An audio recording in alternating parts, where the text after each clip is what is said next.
the War Galaxy scouts and the first invasion force capture Earth. Earth sentience has no defenses. It doesn't even know what war is. So they're kicked off. Mm-hmm. Some are kept as captures. The dark guys bring in their initial technological things, refortify Earth on a technological level, and then look at these pyramids and go, we win here. They don't even know how to fight. So they refortified the astral grid and made a second layer of pyramids, and that layer would be to create a barrier between who can incarnate here and who can't. Okay. That's what they did. Earth was teleported so that the forces of light that wanted to get their planet back, they knew eventually would get their gear, their stuff in order, teleported into a vacant spot in the universe.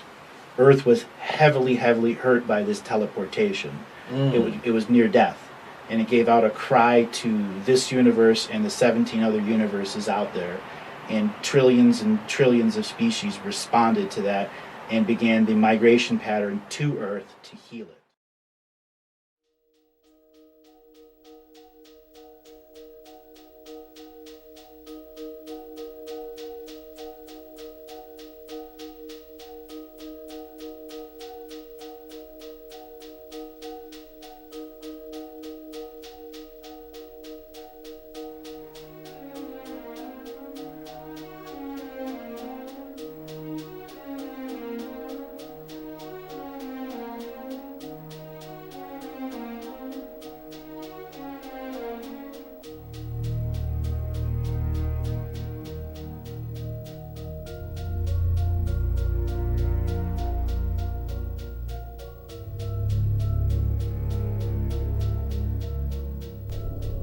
Falling is the first thing I feel. Distant voices echo inside my head. Their orders are clear, and yet all I can think about is the others.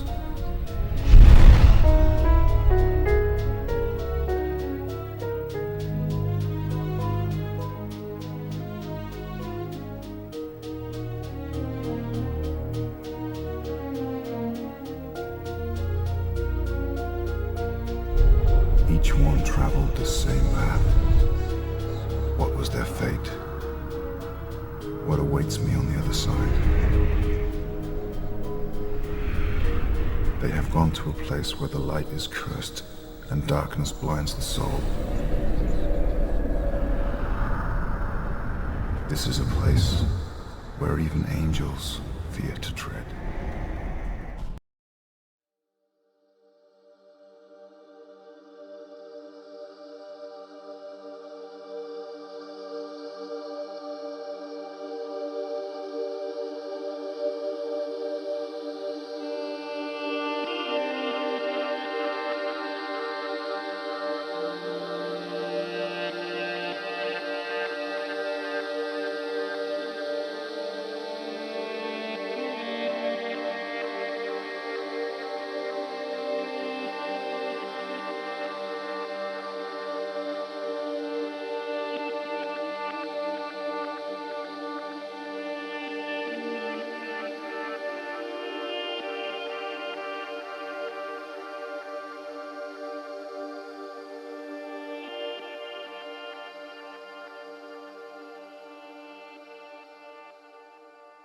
The dark guys had about 35, 45 million years equivalent, but Earth's time changes, so it really, you can't equate it. Mm-hmm. They had time where nothing was able to invade them and no one knew where they were at.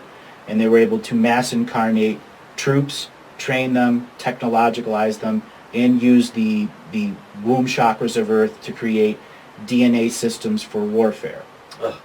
They then spread out in a rapid succession and captured thousands of planets and made a layer of rings of domination and control, which they were going to move Earth into the center of, and as their domination and control spread, they would move Earth again and again and again and keep advancing the front.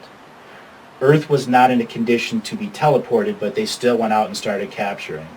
Wow. This is when the people that originally founded Earth said, there it is, we have to get there. and they started following the migration patterns of these energy spirits that were going to heal Earth. And they were able to get in and get back into the system underneath this new grid of incarnation and incarnate within the forces of darkness to create a revolution within inside them. Because that's the same thing the dark forces did when they incarnated back. It's always been to get the breeding patterns of there so that the consciousness of a collective over here can bond with the Earth collectiveness and use Earth for its original purpose. So Earth was recaptured, but domination and control had been given to tens of thousands of planets by the time they recaptured it. The light recaptured the planet and went to go refortify the energy systems there, and then Earth rejected everyone and said, I need to heal on my own, and then teleported herself into a brand new undisclosed location where both forces started to look for it again. All right, so then the dark that had been battling and creating this ground and teleporting and doing all this stuff really set the stage for these 15 multidimensional beings to sit back and watch and then wait for their moment to infiltrate. But they did it through not necessarily through the beings that were there. Now, not all of them incarnated. Correct. Okay, so only a portion of these 15-dimensional beings incarnated into the trees, the land, the rocks, what else? The beings that were there. And eventually the beings that were there. And interbreeding with them so that they would become soul family. You got it. And they'd have the codes to the DNA. You got it. And then could start, having playing the game at their level. The God game, yes. And then the dark beings that had been, having fun, taking over and doing all these wars and the rest of it, they saw these 15 beings as kind of probably like demigods or great teachers or something. This is the ironic thing. Competition. Oh, they did. They never had competition in their war galaxy. They were the best of the best. Oh. Competition. So they were battling with the 15 violently at times. Okay. So violently. This was a place of lots of massacres. Well, not in that particular manner. The 15 multidimensional beings would literally go to battle versus some of the darks in an astral world that was, hand-to-hand combat, because they were brute forcing each other. Wow. But they couldn't beat the multidimensional beings because they were incarnated on Earth and had Earth sentience behind them. Right. Which is a tool that the dark beings gave on a pyramid layer. So whoever controlled the fortification process also had access to the Earth sentience to energize them in defense. Oh my! So they had all kinds of aces up their sleeves long before. So they didn't care about the battle. The battle was they knew they had already won it. Yeah. And then it was all about incarnating and then kicking them out of the surface control, and then waiting for somebody to come back and kick them out. Because they were all incarnating their vibratory beings to take over the surface graduating timeline. And at what point did that occur in the 9 pyramid structure sequence of events? About third or fourth? No, like 5th or 6th. Okay. Seventh is the fall of Atlantis. Okay. Second fall of Atlantis. Okay, second fall is the 7th. Yeah. At what point did the Archontic grid get set up? Mid-5th. Mid-5th. Okay, so the 15 brought the Archons in. Yes, they actually had their own system of domination and control on other planets because they learned to play the game. So there's one system of domination and control in a cluster of galaxies here, and then the multidimensional being said, all right, I can start a cluster here, a cluster here, a cluster here, a cluster here, away from all these angelic forces that are battling them. And then they just filtered in their resources. Right. And so, how swift was the takeover of the incarnational process? It took a while. It wasn't instantaneous. It does take a while. Hundreds of thousands of years, technically, to replace the organic process with control systems. Right.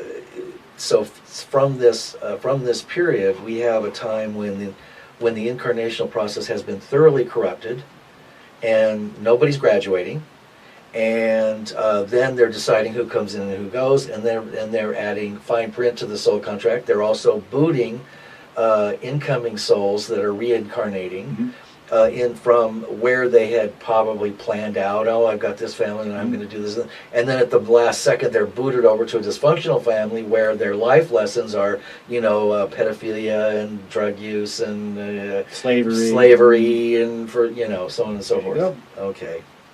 Bait and switch. Bait and switch, and so that's been going on for A long time. And now we have super soldiers and targeted individuals. It's just it's ramping up, and it's like a spiritual being eating itself. Yep. Cannibals, and nobody wins in that sense. Nope. That's why the Prime Creator did the timeout. That's why he did the audit. That's why he's doing the walk-ins. So, the ninth pyramid fortification was the last one. The when last of Atlantis the sentients of Atlantis that ultimately knew there was a corruptive force in their incarnation pattern that they could never prevent. That no matter what they did, the volume that was there, no matter what time wars they did, there was no chance for them to go back to the beginning and change it. So the only other choice was to go to the end. Right, and the end is Now. now. 2011 to 2014. This is where all of the 2,300 species that have been doing time wars is manifesting everything that they're doing because they realized they couldn't go back to the beginning and change it, so they had to invest into the future or layers into the future. So all of their propaganda, technology, spirituality stuff all popped up just before the awakening, just before Earth pops out of the densest part and into the lighter part with the rest of the solar system. So we're at this part where the creation of the Hollow Earth Network, the Agarthans, they're the essential. I've described Earth as having three timelines. Right. They're the above and below. They're the guardians of Hollow Earth. The Agarthan Network is the framework for the resistance of Free Earth. The resistance of Free Earth is how to get in here and plan your life 1,000 lifetimes ahead so that you're a manifest and co-creating being between 2011 and 2014. The Agarthan Network was set up during the last rise of Atlantis. They had understood what the Lemurians went through, why they were leapfrogging through time. They ultimately understood there was no winning. None. Right. So the only thing they could do was use their technology to help the people that were already caught in the system. And any new beings that were coming here telling them, no, you cannot come here, you will be stuck. This is the greatest sadness of Atlantis, is telling these beings you can't live here. The Agarthan Network was set up so that these cities leapfrogging, these air cities leapfrogging through time would go inside the planet. And once they were inside the planet, those beings that needed to come here can come here in fifth dimensional or sixth dimensional status and still be close to their soul family and oversee them in dream space. So the Agarthan Network was set up to be the Dreamtime Defenders. So far, human beings had experienced a divinely guided matriarchy. The Dark Age experienced the birth of a patriarchy based on personal human will and saw the origin of the ego. You know, in my work, I always center anything that's born out of trauma, and I believe that the religious paradigms of the world are born out of trauma. They're, like I said, a hierarchy. How does a hierarchy come into being? I didn't address it in my work on Atlantis because it was at that point, writing in that book, it would have been too much of a distraction.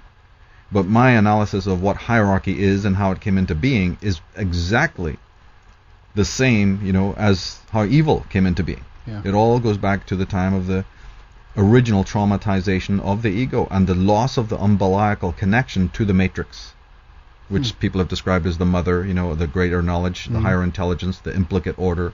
Yeah. That got twisted. In most people it's broken completely, and in other people it's sort of just choked. This connection to the, you know, the matrix, the true intelligence, which is so much more than just what ego consciousness is. Now that got broken, twisted, traumatized, occluded through these tremendous traumas that happened in historical time. And for people who don't know and are just listening for the first time, you know, very quickly, I consider those to be, first of all, there was a interstellar, in our solar system, there's destruction of the this planet, Tiamat, which was witnessed from Earth. Yeah. There was a subsequent visitation of alien beings who then subsequently did some transgenic experiments. And then following that trauma was Earth changes, the famous Earth changes, which again science has, science is also, believe it or not, as we've seen on our websites, we've posted it, science is now even accepting that there has been some interference with the DNA. Oh yeah. But they've certainly already admitted for the last 10 to 15 years that there also has been Earth changes. Well, all of those, that's what I'm talking about. Every one of those, and it's up to people to, they can decide for themselves which of those events was more traumatic than the other. I mean, it's kind of a futile, but taken all together, that caused so much trauma that what we know as consciousness was basically fragmented, utterly, short-circuited. Yeah. And it's in fact always a perpetual miracle to me that it existed.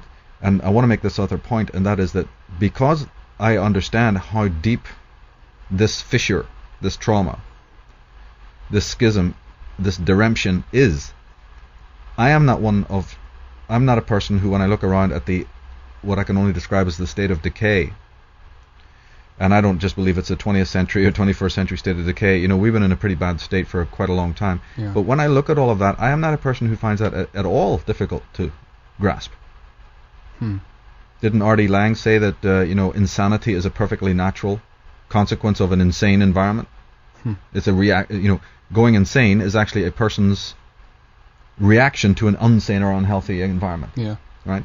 So I'm a person who looks at it like this: that knowing what man has gone through in a blink of an eye ago, having conceived of the magnitude of this, it is not surprising to me to see the kind of governments that we've got, the kind of psychosis that we have, the kind of paranoia, the kind of mask playing, which I described, a little bit more in the Future of Mankind talk. Yeah. All of that stuff that we went into, and of course the self-sadism, which I hope we get time to talk about today again, and the rise of religion.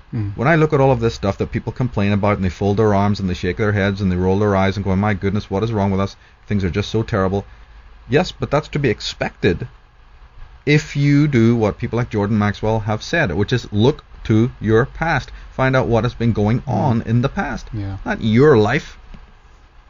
You're born into a place, that has a history. There's roots. Your thinking, your consciousness, your ego is a thing. Find out what it is.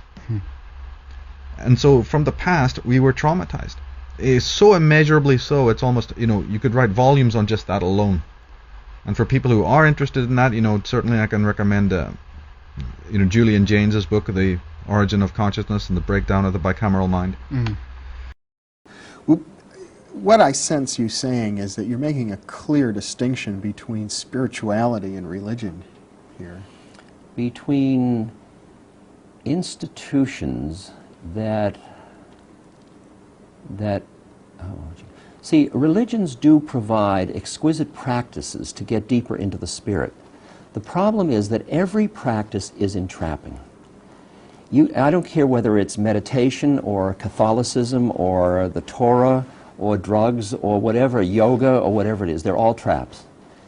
And the game of method is that you've got to use the trap and risk being entrapped with the expectation that it will self-destruct if it really works.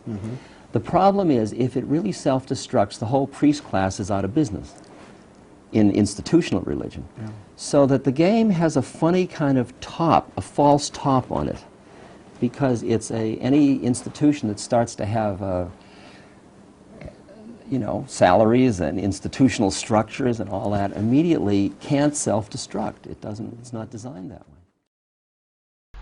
Nor am I, when I talk about these things and get into detail, invading the private space of a person's private worship. Sure. Yeah. What that person does in their own life, how they've read these books, how they've understood these things, and their emotional, subjective understanding of religion is completely their own business. I'm talking about the institutions that have manifested themselves like a plague on this earth. And I do believe they are a cult. I do believe that they are extremely dangerous.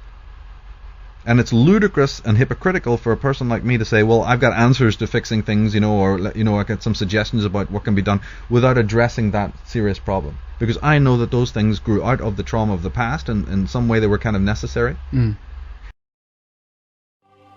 With the return of the light workers, all the lost knowledge of the secret sciences will return to Earth. The ancient knowledge about crystals, healing, colors and sounds, herbs and flower essences, as well as electromagnetism will return. But this knowledge will only be a temporary concept until human beings achieve their own true completion. Different seeds of stars choose a much more difficult path. Since Atlantis, they have incarnated many times up to this century. They were students of the light masters from Atlantis and descending extraterrestrials. These souls were magicians, witches, healers, high priests, and the initiated of many centuries. They descended long ago to be a light for mankind on their path of darkness. They were often persecuted, killed, silenced, and laughed at because of their knowledge of the higher truth. They swam like fish against the currents of humanity.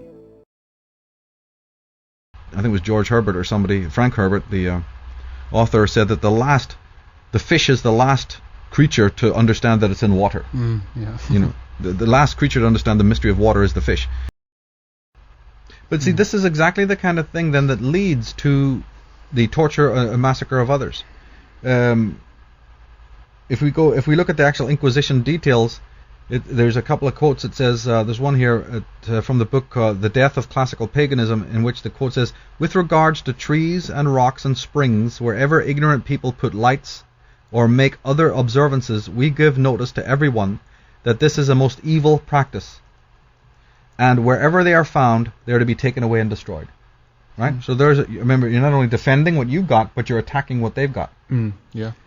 There's a quote from the Encyclopedia of Witchcraft and Demonology. It says, "Germany is almost entirely occupied with building fires for the witches. Switzerland has been compelled to wipe out many of her villages on this account. Travelers in Lorraine may see thousands and thousands of stakes to which witches have been bound." That's a worldwide hysteria, you see. Yeah. Father Cornelius Loos in 1592. "Wretched creatures are compelled, in the severity of the torture, to confess things they have never done. And so by the cruel butchery innocent lives have been taken. And by a new alchemy, gold and silver are coined from human blood." Oh my. He's talking about the taking of the land and the assets of people who are innocent, but have been condemned. One anecdote, which was an eyewitness account of an Inquisition torture, about a woman who was stripped naked by the executioner, shaved off all her body hair in order to seek the hidden places of the body, the sign which the devil imprinted on his cohorts. Warts, freckles, and birthmarks were considered certain tokens of amorous relationships with the devil, you see. In the Woman's Encyclopedia of Myths and Secrets, we read that people had to endure frequent torture. They were kept in prolonged squalor, in darkness of the dungeons, and constantly dragged out to undergo atrocious torment until they could gladly exchange, at any moment, this existence for death, willingly to confess whatever crimes are suggested to them, rather than to be thrust back into the hideous dungeon. You see, now today if we talk about Joseph Mengele, and it's Nazi torture, everybody cringes. Let's get round the fact that it's human torture. It's human violence. It's not just Nazis, Pol Pot, or whatever. It's a worldwide phenomenon. Ellerby says that the horror of the witch hunts knew no bounds. The church had never treated the children of persecuted parents with compassion, but its treatment of witches' children was particularly brutal. Children were liable to be prosecuted and tortured for witchcraft. A famous French magistrate was known to have regretted his leniency when, instead of having young children accused of witchcraft, he had only sentenced them to be flogged while they watched their parents burn. So the children were tortured and burned and killed if their parents were convicted, even if the parents were innocent. Yeah, like the seed of the Look at the amount of sadism going on here. Now, one of the reasons that this is, I think, so important to us right now is, as I said right at the very start, there's a lot of cultures that talk about this particular period in our evolutionary process being very, very significant. And probably the most significant of those cultures I mean, everyone's aware of the Mayan calendar and the fact that we are now, less than 30 days away from the end of a 5,125-year Bactun. But there's another culture that talks about this period without a specific date, and that's the Quero of Peru. And in 2009, I had this overwhelming urge to go visit the Quero. They live a very simplistic life. They work on the basis that Pachamama provides everything that they need. And every time they find themselves in abundance, then they go into ceremony, which is to build these beautiful mandalas and then package them and then burn them. And this, of course, was lost to the world because these guys were totally lost to the world for 400 years. Because they'd been chased up into the high Andes by the conquistadors. And everybody believed that the conquistadors had murdered them. But they were living up in the high Andes at 16,500 feet. And they came out of the high Andes for the first time in the 1960s, when Alberto was a bag carrier for one of his professors at university. And that was when Alberto decided to change his course to anthropology rather than botany. And he became the anthropologist, and he's dedicated his entire life to working with the Quero. Schools and centers for learning were closed, and works of art and imagination were especially frowned upon. Hundreds of beautiful temples were leveled to the ground, and monks were assigned to defile the ground with their excrement and prevent anyone from rebuilding. Okay, this is how fanatical it can become. So we're doing good, okay. You know, the world has already seen worse. Helen Ellerby, in The Dark Side of Christian History, she says something incredible. Gregory the Great, talking again about the same Gregory, condemned education for all but the clergy as folly and wickedness. So I mean, they don't mind if it's for a few of their insiders. He forbade laymen to read the Bible. He had the library of the Palatine Apollo burned, and he said, lest its secular literature distract the faithful from contemplation on heaven. So we can't have books. We can't have learning, but we can have faith, and we can have belief, and we can have blind obedience. Sure. She goes on to say that after Christians had spent years destroying books and libraries, St. John Chrysostom, the preeminent Greek father of the church, proudly declared, and this is a quote, "Every trace of the old philosophy and literature of the ancient world has vanished from the face of the earth." You know that I work a lot on writing about the Druids and the loss of the Druidic colleges, and people just cross their arms and go, "What Druidic colleges?" Okay, let me quote this again then, just in case you didn't get it. "Every trace of the old philosophy and literature of the ancient world has vanished from the face of the earth." That is what I mean. They're proud of it. Amazing. They did it. They unleashed the hordes. Yeah. Christians tore Hypatia to pieces. A woman who said, "Think for yourself." The Alexandrian prophetess. It was a Christian group that burned the Romans first and the Christians. The Easter Island statues tell the story of ascending Lemurian masters who achieved ascension in very old age. Fearing for the loss of their authority, our religious organizations and the secret connections to the lodges first destroyed, or rather falsified, the remains and the true evidence of the wooden and stone tablets of the Easter Islands, and then the Alexandrian Library, many other testimonies of time, and the true message of Christ. This message may be new. We are all Christ, sons and daughters of God, who have an immortal soul, and moreover, when we have reached completion, we become immortal with a universal body. Where was it? It said here that in Alexandria, Ahmed Osman, the great Egyptian scholar, he said that in Alexandria, the bishop Theophilus, he was the first bishop of Alexandria, one of the first Christian bishops ever. In fact, I don't know if you know this, but Christianity grew up in Egypt. The Coptic version? Yeah. Well, in Alexandria. Okay, the first form of Christianity actually was an Egyptian religion. People who've listened to Jordan Maxwell will know that. In Alexandria, Bishop Theophilus was as ambitious as the emperor Theodosius I, who had appointed him. It was one of his zealous actions that led to the burning of an estimated 500,000 books stored in the Alexandrian library. Theophilus of Alexandria, this is in 385 to 412 AD, was one of the Orthodox leaders who represented the imperial government dispatched from Rome to impose official orthodoxy on the Alexandrian church. So in other words, Christianity arose out of the destruction of knowledge. Not just at Alexandria, but at other places as well. Ask and ye shall receive. While we still have this passage in our text, in the Bible that you have today, the King James Version, John 16, 23, 24, what you have is the condensed version. You have the edited version. The edited version looks like this. This is the edited version. Whatsoever ye ask the Father in my name, he will give it to you. Hitherto have ye asked nothing in my name. Okay? Ask and ye shall receive, that your joy may be full.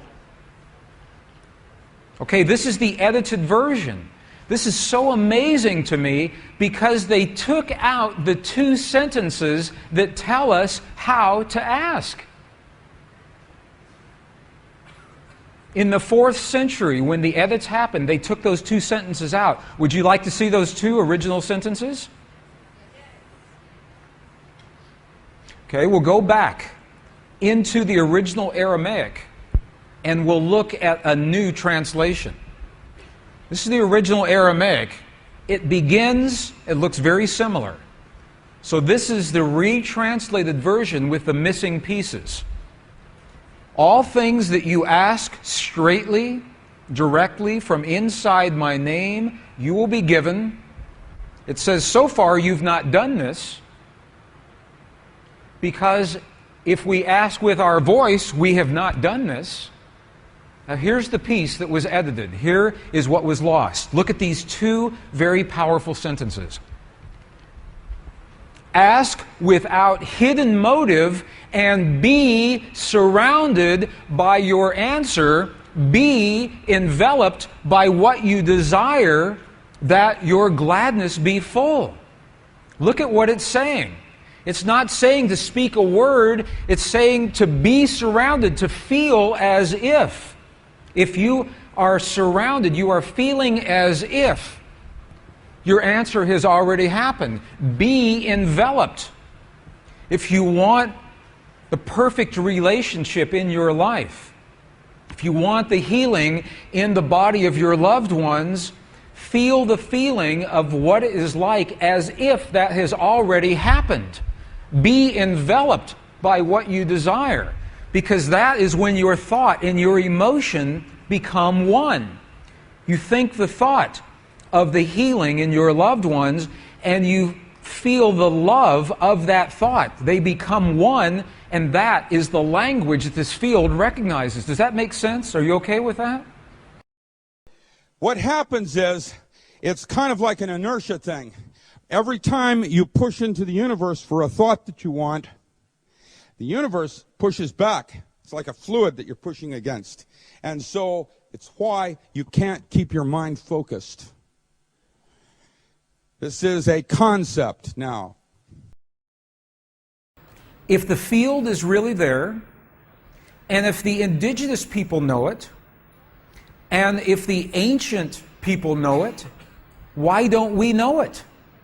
What happened to our knowledge? Well, this is a very good question. And the answer is this.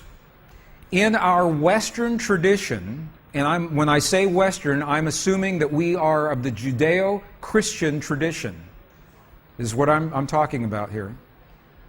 There was a time when this field and the language of emotion was part of our tradition. It was in our texts.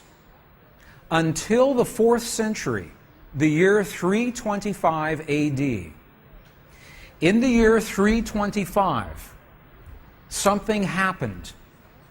Our texts were edited, and we lost tremendous amounts of information.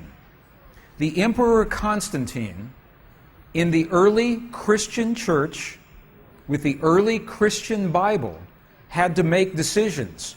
What information do we include? What information do we exclude? And what we know now is that at least 45 books were either completely taken away or tremendously edited into what we call today our Western biblical tradition. And when those edits were made, we lost the information that tells us everything is connected. We lost the information that tells us the language that speaks to this field.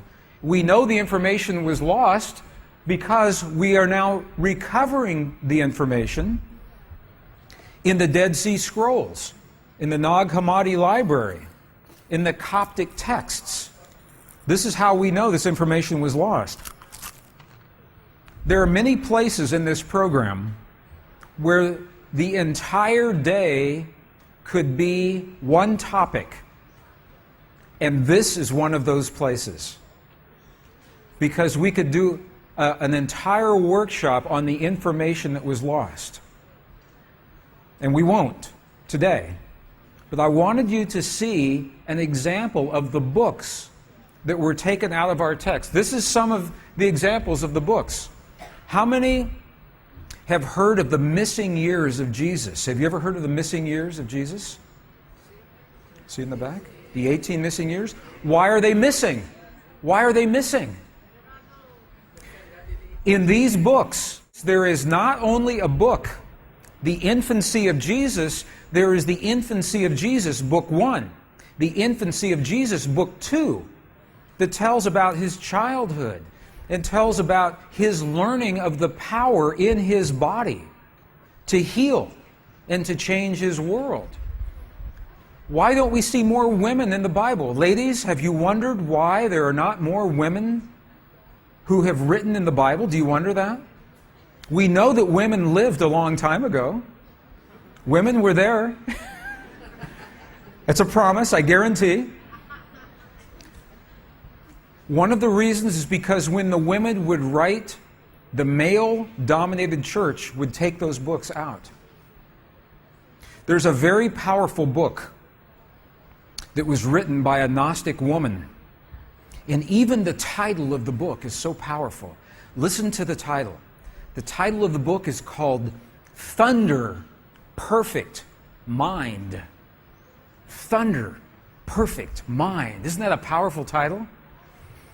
It was written by a Gnostic woman. And she asked the question. In her writings, she said, within me is a reflection of all possibilities. She said, I am the rich one, I am the poor one.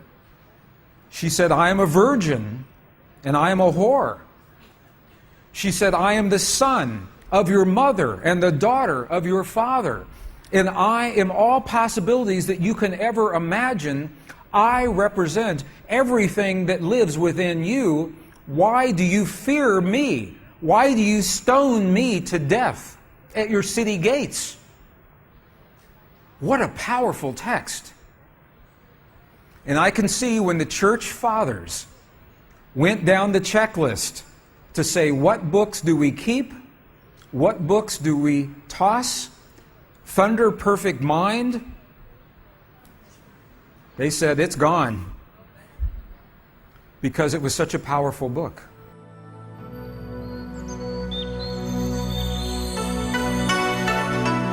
I am the spirit that lives in everything.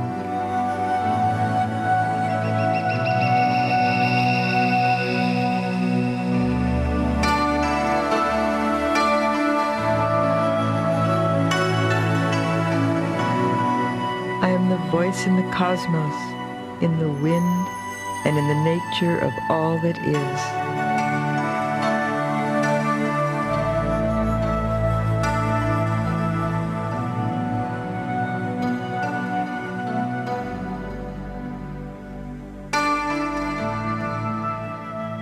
I am also the voice within you, only you have forgotten how to listen to it in silence.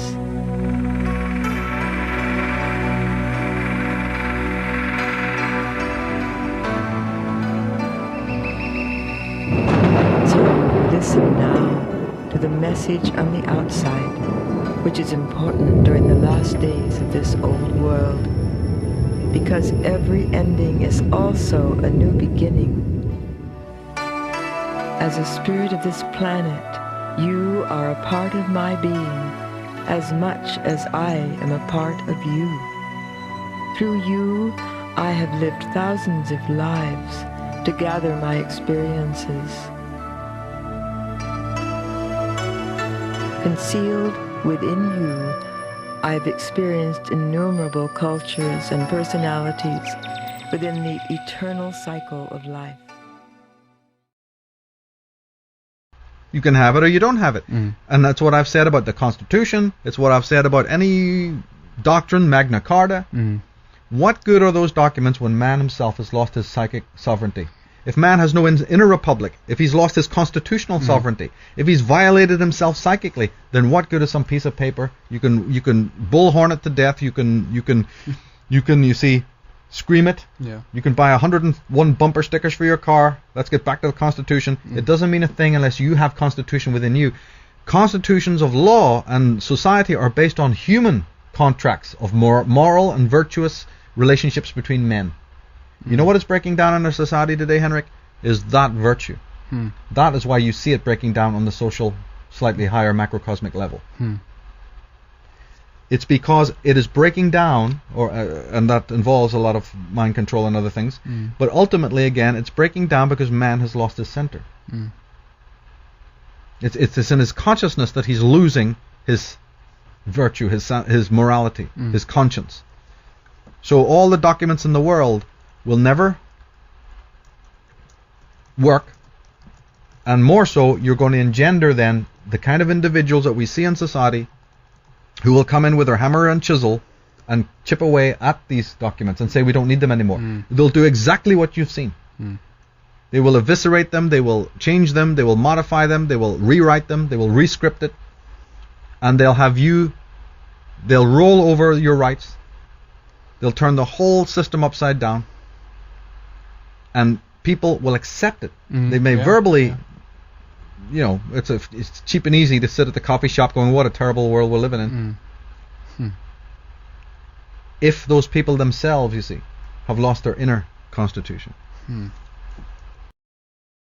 Very importantly, we developed the concept of virtue and character. The ancient Greeks themselves did. And that concept was in particular elaborated by the Romans.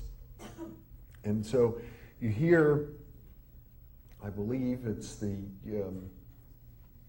philosopher Epicurus, amongst others, who said, your fate is your character. And I think what they meant by that in the early days, because in ancient times life was tough, what they meant is you might not be able to escape your fate. There were tyrants, and a tyrant might come into your city, and a tyrant might decide that he wanted to take your house for himself, and he might kick you out of your house, and a tyrant might even decide that you needed to be imprisoned, or the tyrant might decide that you should even be whipped.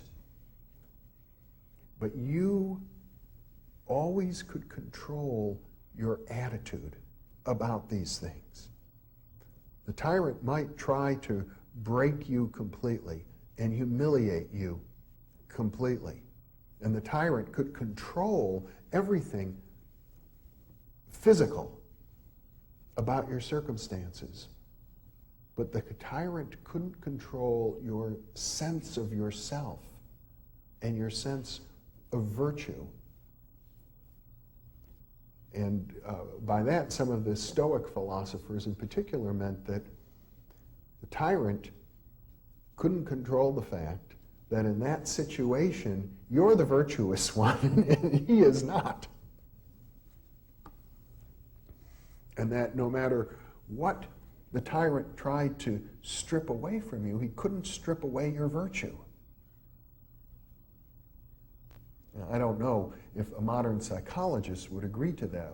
People do succumb to tortures and to pressures, and the world might not be so clean. But we developed this notion that we have some control over our own lives, and it starts with what we think about ourselves. That's a deep conception, that we have the ability to change our lives by changing the way we think. Not every culture, not every myth accepts that. But these are some examples of the books that were completely edited.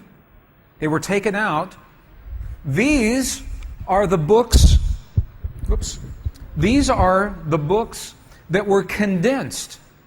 They were left in the text, but they were condensed and edited tremendously. Just to give you some example, have you ever read the Bible and felt like it was incomplete? Have you ever read the book of Genesis? In the beginning, God created the heavens and the earth.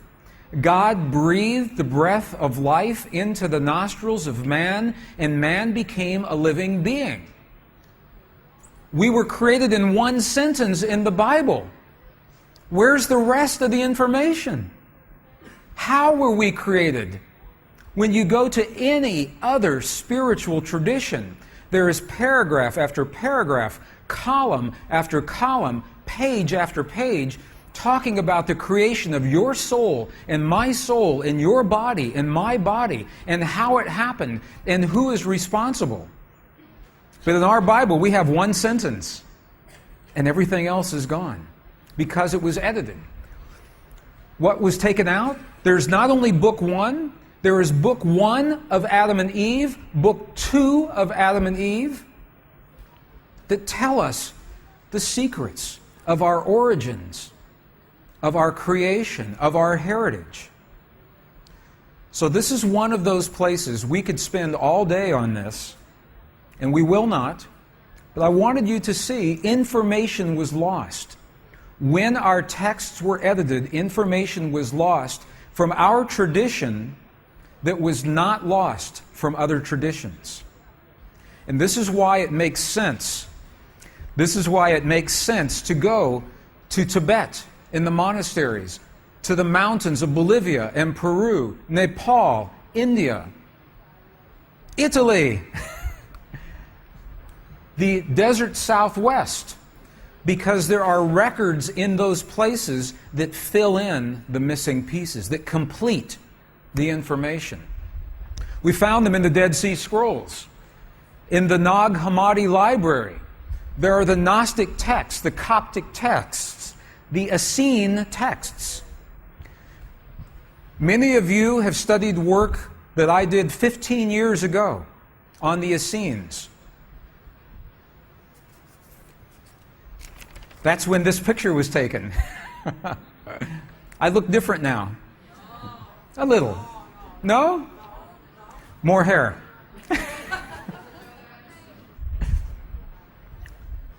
So we know that the information was lost because it's being recovered, and this is what's important.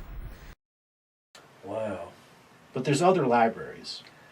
It's not just the Vatican. You see, that's another psyop. Right. Chinese have one. Russians. Japanese have one. The Russians have one. The Australians have one. They all have one. Okay. And that's a Akashic record that's stored in crystal, that's in the neutral perspective, written by people of those times that were perceiving the future. But exactly why did they embark on this colossal effort around the world? Well, this is where the ancient texts really come in very handy, because they repeatedly describe the temples as doorways into a paradise, into a state of bliss where a person is enlightened and the soul is transformed.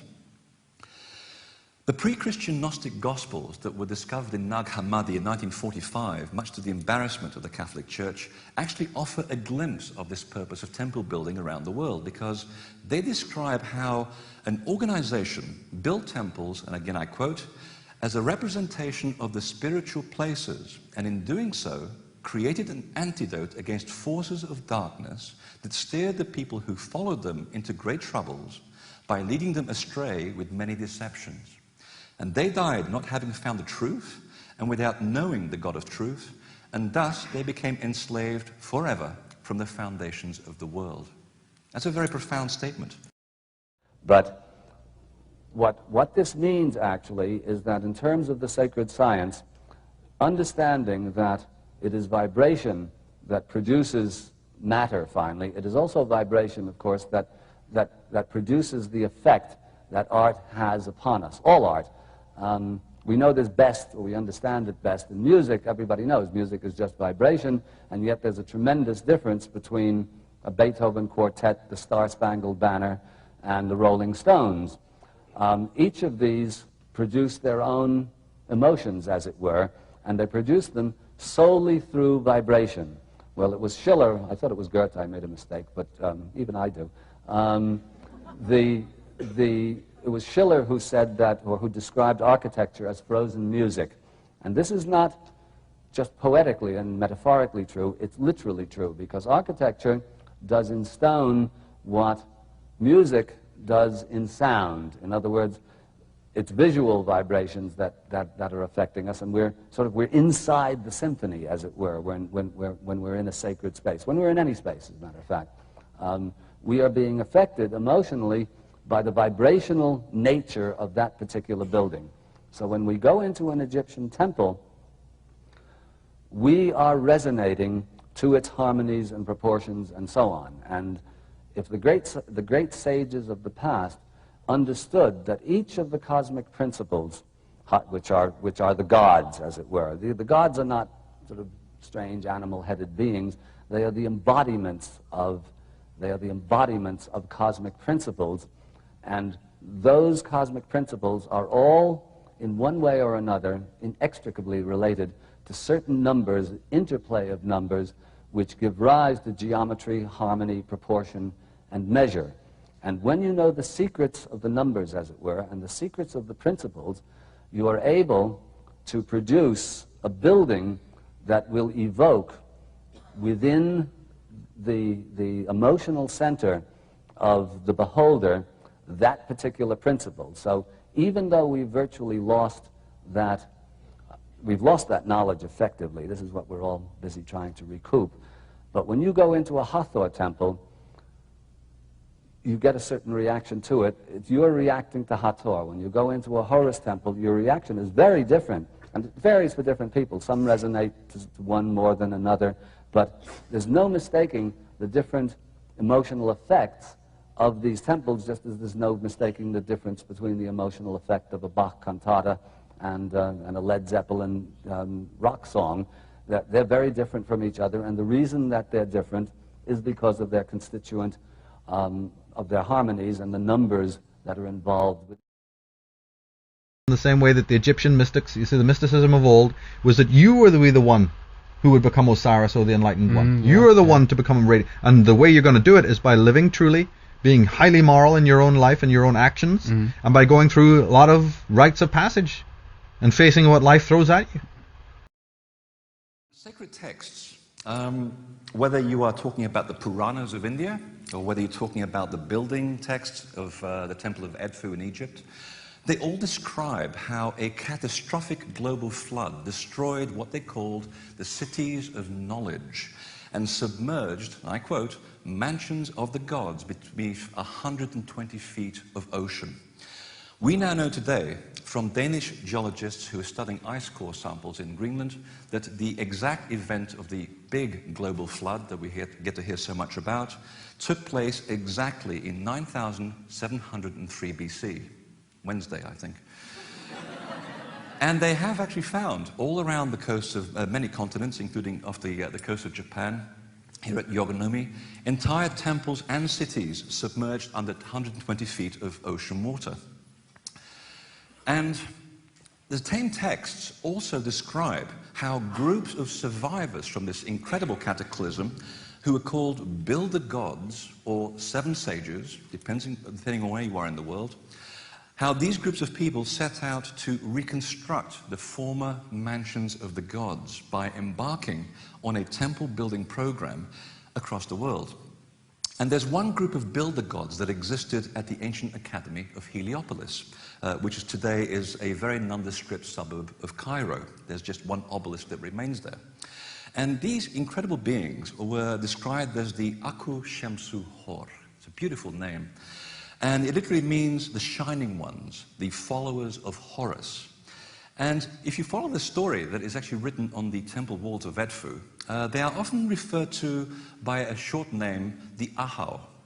And these Ahau were described as supernatural people, half human, half divine, and very, very tall. In fact, at the temple of Edfu in Egypt, the initiates were even instructed to stand up with the Ahau, who measured 9 cubits tall. Now that's 15 feet in height. And you may think, this is a load of hokum, but there's a lot of physical evidence behind this, because even in Strand magazine in 1896, there is a photograph that's published of an actual giant who was dug up from one of the many hundreds of giants' graves that dot this part of the wonderful universe. This one came from a giant's grave, Longbarrow in Ireland, and you can still see how not just a skeleton was dug up, the fact that it still has the meat attached to the bone and the skin is totally fossilized. This guy is 14 feet tall. And there's a lot more people from where these people came from, because back in the Victorian era, it was very fashionable for gentlemen to impress their lady friends by digging up giants' graves. I'm not making it up. I'm not making this up. Today we just go raving and, you know, whatever it is that young people do.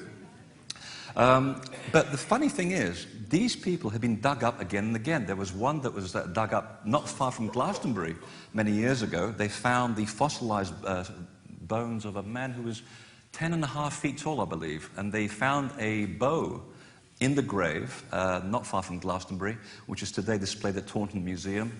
The bow is 7 feet tall. So you can imagine what size this gentleman was. There are dozens of identical cases recorded in the 19th century archaeological records, not just of Britain, but also of Ohio in America, Minnesota, and even California, where even the native cultures of America, even as far as the 1800s, were talking about battling with these enormous people who were the vestiges of a dying culture that survived a global flood. Well, one Dutchman called Jacob Roggeveen, he actually may have met them in 1722 when he landed on a tiny little spit of land in the middle of the Pacific Ocean, an island called Pt2 or Tehenua. One trip to New Zealand, you're fluent in Polynesian. Wonderful. We know it today, of course, as Easter Island. It roughly translates as the navel of the world. And if you read Roggeveen's journal of the time, which is, you can still find it in the British Library, he actually recorded the islanders' traditions and how even in the 18th century there were 2 races on the island. And one of the races was called the short ears. Now these were people like you and I, normal Homo sapiens. And then there were the long ears. And here, Roggeveen and his crew actually had direct interaction with these long ears. And this is what he said, and I quote, "In truth, I might say that these savages are as tall and broad in proportion, averaging 12 feet in height. Surprising as it may appear, the tallest men on board our ship could pass between these legs of these children of Goliath without bending their head." This is the 18th century we're talking about, not too far ago. Well, it turns out, with a bit of research, that the long ears ancestors were supposedly a group of magician builder gods called the, and you've got to do this with a knob movement, the Maori Kohaurongorongo. Because you've got to gesticulate with the right language. If you're Arabic, you'd be doing a finger. So, very important. And Maori Kohaurongorongo literally means the master of special knowledge. And it is claimed by the Easter Islanders that these were the people that were responsible for raising these beautiful moai statues. And according to the oral tradition of Easter Island, they supposedly moved these enormous statues with something called mana, which is a kind of psychic force where matter yields to the focused intent of a master of the subtle arts. And legend states that, and again I quote, by words of their mouths, the statues were commanded to walk through the air. And you may think this is quite unusual. The same story pops up in the Andes, because here we have a group of megalithic monument builders called the Huari. And they were described as a race of tall, white-skinned giants, sometimes with red hair, the most celebrated of whom was a big guy called Viracocha. And he was described as a builder god who, together with 7 shining ones, goes about building temple complexes up and down the Andes, literally overnight, using vocal commands that made the stones fly through the air. And afterwards, they were said to just basically set out to other lands to promulgate the knowledge throughout the Andes. Same story in Central America. We have the Pyramid of Uxmal in Yucatan, again raised by a tall magician by commands of his mouth. They knew all about anti-gravity. Those stone blocks weren't lifted by slaves. And can you imagine hundreds of slaves in the desert trying to roll those big blocks over fallen trees on sand? Impossible. How did they lift 70 tons up into the tops and halfway up the pyramids and put the tops on? They say they built platforms all the way up. There were slaves dragging these things all up to the top. You get so many slaves in a small little platform that's built probably out of sand or whatever, and trying to let them to drag a 70-ton block behind them. Impossible. They had the secrets of anti-gravity. And other writings you see, they had these priests, they had some sort of a thing in their hand and they'd tap the blocks and the blocks would float. And they'd tap it again and it'd float again. And they had instruments that gave you these secrets and that anti-gravity. It's always been right through history. And I think there's been a small group right through history, known history, it's been handed down to these small group of secret societies, and it's always been there. And the only reason they haven't used it like they did, they didn't have the technology.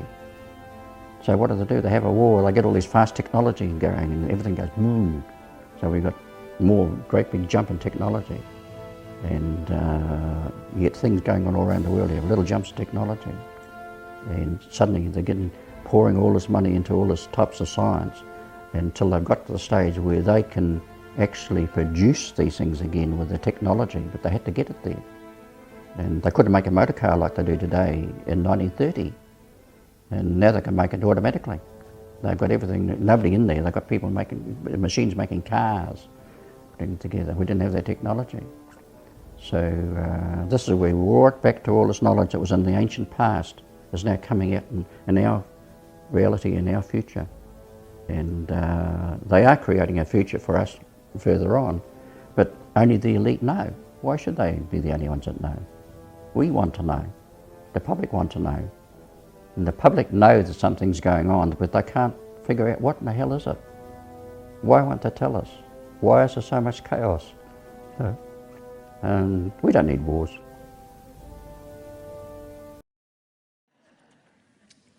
It will make sense. The Edfu building texts, they're one of the most complete sources of events in prehistory, and they declare on the walls of this massive temple, halfway down the Nile, that this beautiful city of knowledge called Heliopolis, which, as I said, is a little part of Cairo today, they claim that Heliopolis was the first primordial mound, and that it was the original navel of the earth that rose from the flood. And that after founding Heliopolis, groups of builder gods set about locating other sacred mounds at carefully chosen locations. And these would act as foundations for future temples, the development of which was intended to bring about the resurrection of the former world of the gods. Seems like they're up to some kind of mischief. I mean that in a very positive sense. So in other words, they wanted to continue an era of enlightenment, and God knows we really could use with it today.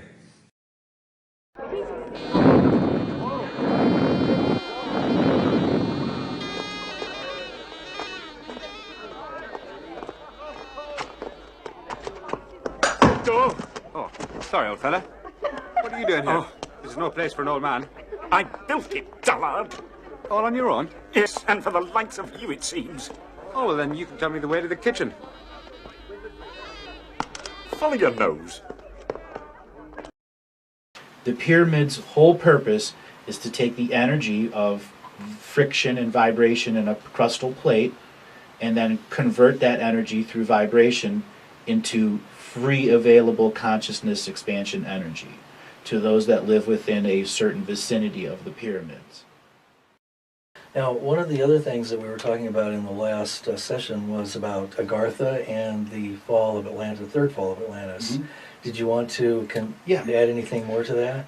Where we left off there, I know we go back and forth a little bit, but to get this story, there's so much you have to understand about now, because if I just explain then, it doesn't interlink to now. And we understand everything in between there. There are people that are leapfrogging through time, making sure that there's a monetary system and a system of domination and control that's in unity conscious with disunity consciousness of creation. So the Hollow Earth and the Agartha network is to make sure that there's unity consciousness spreading amongst our people, that in Dreamtime that they can communicate with people, be Dreamtime protectors. Also, we have to understand this Agartha network also is off-world species. Off-world species are our soul family. Mm-hmm. Plain and simple, they are our soul family. Some are good, some are bad, some are neutral, some are really funny species. You know, some are all musicians. We have to come to the understanding that we are the reflection of them, they are the reflection of us. We're all soul family. The Agartha network is the ambassadorial spot where these species can come in unity consciousness so that we can all see these reflections of ourselves, where we can hold galactic councils in a peaceful state and resolve issues, resolve karma. Many of us are going to be asked to be emissaries or ambassadors, but take out the human definition of emissary and ambassador. Mm-hmm. Take out that matrix and understand those people that go forth are the first layer of the graduating students that say, this is what I've learned, this is my life story. And everyone that comes out saying, this is my life story, this is what I learned in this galactic ascension machine. And the Hollow Earth will be the ones that hold that information for all 7 future generations that will come in after the system of domination and control is done. They're the ones that are going to have to oversee the backlog of immigrants that couldn't get in, or all those people that are stuck in the astral world that are told, no, you can't get in. Wow.